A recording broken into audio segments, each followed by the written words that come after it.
تصوف کے 10 بڑے اماموں میں ایک امام کا نام عرض کر رہا ہوں، اور بھائی یزید بستامی وہ شخصیت ہے جنہوں نے قدم قدم پہ سجدہ کیا، 12 سال کی محنت سے اللہ کے گھر تک پہنچے،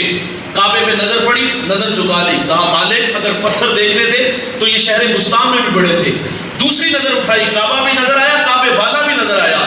کہا مالک کے درمیان میں پتھر کیوں، تیسری نظر اٹھاتے ہیں، جس طرف دیکھتے ہیں اسی کے جلوے نظر آتے ہیں۔ اتنا بڑا آدمی بھائی یزید بستامی، آپ کے شہر میں، شہر بستان میں ایک عورت گھر بناتی ہے، اداؤں سے لوٹتی ہے، کسی نے بھائی یزید سے کہا حضرت آپ کا منصب آپ سے تقاضا چاہتا ہے اس راستے کو روکے، بھائی یزید مسلح لے کے چلے گئے، جو جوان آتا دیکھتا واپس پلٹ جاتا، کیونکہ حیا مانے تھا اس وقت، اہل علم کی قدر محال تھی۔ انتہائی معذرت سے میں نے یہ تذکرہ کیا کہ بھائی یزید کو دیکھ کر کے پلٹنے والا کوئی مسجد کا نمازی نہیں تھا، بھائی یزید کو دیکھ کر کے پلٹ کے آنے والا کوئی جو ہے وہ مسجد کی کمیٹی کا کوئی ممبر نہیں تھا کہ مسجد میں جائیں گے تو حضرت سے نظریں کیسے ملائیں گے، شرمندہ ہونا پڑے گا۔ میں ان لوگوں کی بات سنا رہا ہوں جو کبھی مسجد میں گئے نہیں، جن کا کبھی مولوی صاحب سے رابطہ بھی نہیں ہوا، بس نام تھا، تذکرے تھے۔ بھائی یزید کو دیکھ کر کے رستہ وہ بھی بدل رہے ہیں، اہل علم کی قدر اتنی بحال تھی، حیا وہ لوگ بھی کرتے تھے، لیکن انتہائی معذرت سے کہوں گا آج ہم جس کے پیچھے نمازیں پڑھتے ہیں نا، باہر جا کے اس کی پگڑی اچھالتے ہیں،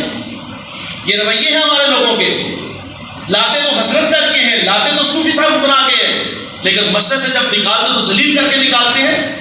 فقہ کا مسئلہ ہے، اگر دل میں اتنی بات آ جائے نا کہ میرے کپڑے امام کے کپڑوں سے اچھے ہیں، بھائی جان اس کے پیچھے نماز ہی نہیں ہوتی۔ اور ہمارا حال کیا ہے کہ ہم جمعرات کو، ہمارے دیہاتوں میں شاید یہاں بھی یہ رواج دم توڑ گیا ہوگا، پہلے تو بہت زیادہ تھا کہ ہماری ڈیوٹی میں یہ شامل ہوتا تھا کہ آپ نے جمعرات کو مسجد کے لیے چندہ اکٹھا کرنا ہے، اور کچھ بدخصلت لوگ مکان کی چھت پہ چڑھتے اور باقاعدہ لکھتے اس نے کتنے دیے ہیں، کیونکہ نام بولا جاتا تھا کہ فلاں کے بیٹے نے 5 روپے دیے کو، جس طرح آج سے 20 سال پہلے لوگ 10-20 دیتے تھے نا، آج بھی اللہ کی راہ میں لوگ اسی طرح خرچ کرتے ہیں، اور پھر وہ نوٹ کرتے اور بعد میں بہانے سے پوچھتے حافظ جی کتنے پیسے ہوئے، او بھائی 250-300 ہوا ہے، خود اکٹھے کر لو۔ جس کو اپنے امام پہ اتنا بھی اعتماد نہیں کہ وہ آپ کی مسجد کا 250 روپیہ کھا دے گا، اس کے پیچھے نماز ہوگی؟ بھائی یزید بستامی کو دیکھ کر مسجد کی نمازی نہیں، کمیٹی کا ممبر نہیں، بلکہ یہ بولا کہ جو کبھی مسجد میں گئی نہیں، پلٹ گئے۔ اس خاتون نے کہا نیچے دیکھو، آج کوئی آشنا نہیں آیا، نیچے دیکھا تو بھائی یزید، اس نے کہا نیچے تو مولوی صاحب ہے، وہ جذباتی، اس نے کہا جاؤ مولوی کو کہو کہ اللہ اللہ کرنا ہے تو مسجد میں کرو، یہ ہمارا دھندا ہے، ہمارا کاروبار ہے۔ بھائی یزید نے جو اس کا بنا اس کی ہتھیلی میں رکھا۔ اچھا اس خاتون نے یہ نہیں کہا کہ حضرت میں نے آپ کی شہرت سنی ہے، شہر بستان میں آپ کا قد بہت بڑا ہے، آپ کے پیچھے ہزاروں لوگ کھڑے ہیں، مانا کہ یہ بستی گناہ گاروں کی ہے، یہاں بسنے والے آنے والے گناہ گار ہی ہیں،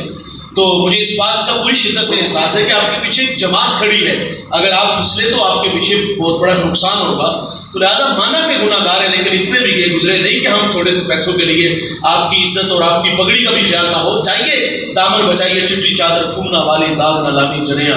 حشر دیاڑے پھیر نہ کی حال ربا کی بنیا، خود بھی اور ساتھ نمازیوں کا بھی خیال کرو۔ اس نے کوئی ایسی بات نہیں کی بھائی، وہ تو کاروباری تھی، کوئی صوفی آئے کوئی زانی آئے، وہ تو پیسے کے لیے دھندا کرتے تھے، جو بنا اس کی ہتھیلی پہ رکھا، فرمایا جو کہوں گا کرو گی، کہا پیسے کے لیے کام کرتی ہوں۔ سنیے گا بھائی یزید نے لباس دیا، فرمایا جاؤ بیٹا غسل کر کے یہ حیا والا لباس پہن کے آ جاؤ، اور پھر اس لڑکی کو مصلے پہ کھڑا کیا اور اس کی پیشانی اللہ کے حضور جھکائی، ہمارے اسلاف کا طریقہ عرض کرنے لگا ہوں، اس کی پیشانی اللہ کے حضور جھکائی، پھر با یزید رونے لگے، کہتے اللہ یہاں تک لانا با یزید کا کام تھا، آگے دل کی دنیا کا بدلنا مولا تیرے ہاتھ پہ، سجدے میں سر ہے، رحمت کی برکھا برس رہی ہے، ندامت کے قافلے اتر رہے ہیں، اور ماضی کی تلخیوں پہ جی بھر کے آنسو ہے، اور ادھر اللہ کا ولی رو کے کہتے ہیں اللہ یہاں تک لانا با یزید کا کام تھا، آگے دل کی دنیا کا بدلنا مولا تیرے ہاتھ میں ہے۔ جب سجدے سے سر اٹھاتی ہے فقط کی ولیہ بن جاتی ہے، اور بھائی پھر اس کی نسل سے 90 ولی پیدا ہوئے۔